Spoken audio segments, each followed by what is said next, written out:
Hello दोस्तों, नमस्कार। आज मैं बात करने वाला हूँ इंडिया पर हो रहे अटैक्स की। जी हाँ दोस्तों, सही सुना आपने, अटैक्स। पर यह अटैक कोई बमों, बंदूकों और मिसाइलों से नहीं हो रहा, बल्कि हो रहा है नई नई न्यूज़, इंफॉर्मेशन और अलग अलग स्टेटमेंट्स के थ्रू, जिसे हम इंफॉर्मेशन वॉरफेयर भी कहते हैं।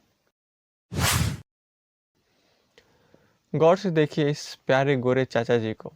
इनका नाम है जॉर्ज सोरोस और इन्होंने हाल ही में यह स्टेटमेंट दिया कि हालांकि इंडिया तो एक डेमोक्रेसी है, पर यहाँ के पीएम नरेंद्र मोदी बिल्कुल भी डेमोक्रेटिक नहीं है। वाह चाचा जी। और तो और उन्होंने आगे यह भी कहा कि इंडिया एक हिपोक्रेसी दिखाता है, यानी कि बोले तो दोगलापन, क्योंकि इंडिया एक क्वाड का मेंबर भी है और दूसरी तरफ रसिया से तेल भी खरीदता है, और वो इस तरह के ऑटोक्रेटिक रूलर्स को दुनिया से हटाने के लिए और पूरी दुनिया में ट्रू डेमोक्रेसी लाने के लिए $1 बिलियन तक खर्च करेंगे। और तो और उन्हें यह लगता है कि 2024 में इंडिया में डेमोक्रेसी का रिवाइवल होगा। वाह। यानी कि पिछले 8-9 सालों से इस देश में ना कोई चुनाव हुए, ना ही जो रूलिंग पावर है वो बदली किसी स्टेट्स में। क्या सही है ना?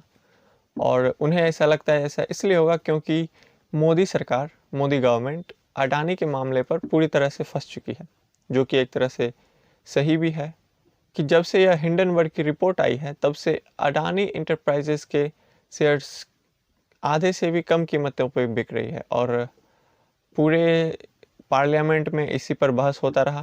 हिंडनबर्ग की रिपोर्ट आने के बाद राहुल गांधी जी तो पहले से ही अडानी अडानी कर ही रहे थे, और इस रिपोर्ट के आने के बाद तो सोने पर सुहागा ही हो गया।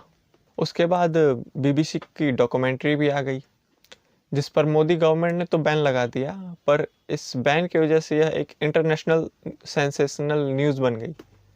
और इस डॉक्यूमेंट्री से मोदी की गवर्नमेंट और उनकी इमेज को क्या फ़र्क पड़ता तो पता नहीं, लेकिन बैन लग जाने के बाद उनकी इंटरनेशनल इमेज को तो थोड़ा धक्का तो ज़रूर लगा है।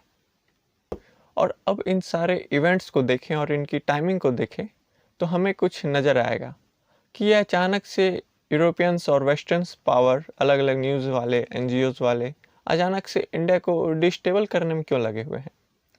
हालांकि ये हमारे पड़ोसी का काम था, पर इन नए नए वेस्टर्न्स पावर को इसमें क्या मज़ा आने लगा पता नहीं। अगर ध्यान से समझने की कोशिश करें तो इसके पीछे इनकी कॉलोनियल माइंडसेट है, क्योंकि इंडिया आज दुनिया में सबसे तेज़ी से ग्रो करने वाला देश है। आज इंडिया अपने फैसले खुद ले रहा है, अपने रास्ते खुद बना रहा है, इन वेस्टर्न्स पावर के दबाव में नहीं आ रहा है, और जो कि इन वेस्टर्न्स पावर को बर्दाश्त नहीं हो रही।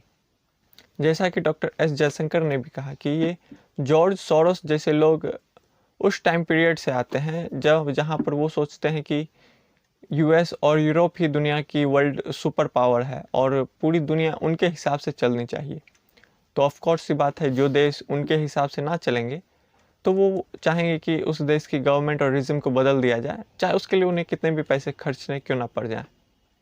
उसके बाद इंडिया में कुछ लोग बोल रहे हैं कि ये तो मोदी पर अटैक है, इंडिया पर थोड़े ही ना।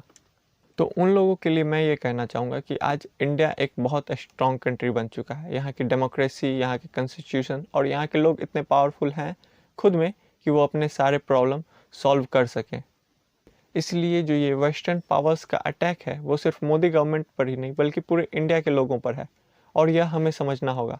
हमें उनके इस स्ट्रेटजी को मुंह तोड़ जवाब देना होगा कि अब इंडिया में डिवाइड एंड रूल नहीं चलने वाला है। वो आज भले ही हम पर डायरेक्टली रूल ना कर रहे हों, पर वो आज भी डिवाइड एंड रूल की पॉलिसी पर ही चल रहे हैं। और आज भी अगर हम इन्वेस्टर्स पावर की बातों में आ गए तो इसमें नुकसान सिर्फ हमारा ही होगा। So say to no divide and rule.